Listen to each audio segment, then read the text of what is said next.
When it comes to facial rejuvenation, cosmetic surgery offers many options. But Dr. Robert Brueck of Associates in Cosmetic Surgery in Fort Myers tells us there are non-surgical alternatives. One of the things that happens as we age is the cell renewal rate of our skin slows down. It's slow motion. So if you look at the skin of a 10 or 12-year-old, it looks fresh and vibrant and healthy. When you get to be 50, 55, it kind of loses that sheen, loses that luster, because the cell renewal rate slows down. So if I'm going to do any kind of extensive resurfacing, I tell the patient, first and foremost, a good skincare program. And the ones I use here are Nia 24 and Obagi, both of which can reverse sun damage.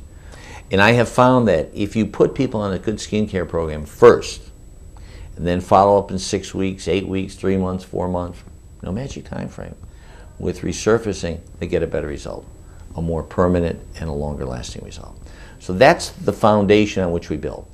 Now, what we do to the skin after that depends on what the problem is. For example, there is broadband light, where people might have brown spots. Drives them crazy. So we might do some light therapy to lessen the brown spot. Somebody might have fine lines, so we might do a micro laser peel to soften the fine lines. Sometimes people have very deep lines. They don't want a facelift or anything like that.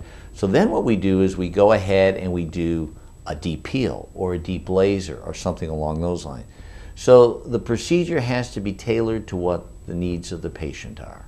If someone's using skincare products, should they consider Botox? Botox and Dysport are agents that we inject to decrease muscle tone.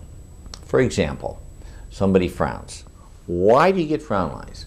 You get frown lines because there are muscles there that contract. When they contract, they create furrows.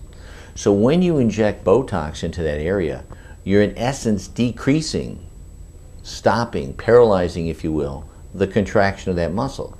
So the advantage to a person is they don't have those deep furrows.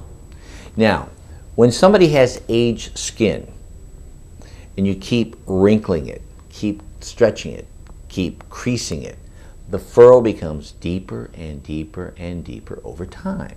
So the idea is, if somebody's 40, 45 and they got early signs of furrowing or wrinkling and they get very prominent muscular activity, doing Botox will hopefully prevent the long-term increase in the depth of the lines and wrinkles.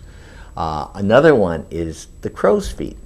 Why do people get these? Because there's a muscle around the eye called the orbicularis muscle. And when that muscle contracts, it wrinkles, creases, folds the skin. So what does Botox do? What does Dysport do? We inject it into the area, decreases the tonicity, i.e. paralyzes the muscle. You don't get those wrinkles.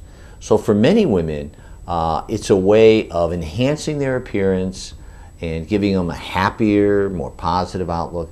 But I think it's also important for people to understand you don't want to overdo it. You know, there's a fine line between looking natural and looking fake and artificial, or plastic, if you will.